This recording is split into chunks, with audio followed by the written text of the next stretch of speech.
So I'm originally from Billings, Montana. Moved down here about 14 years ago and started working for the school district 13 years ago.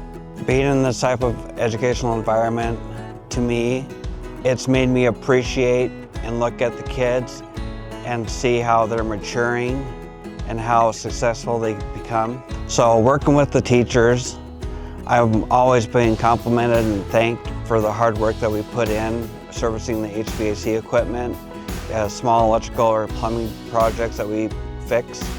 And it's really rewarding to be thanked because I know their main goal is to educate the young children we have in the school district here. And I couldn't work with a better group of professional teachers. And we take a great deal of pride in the work we do.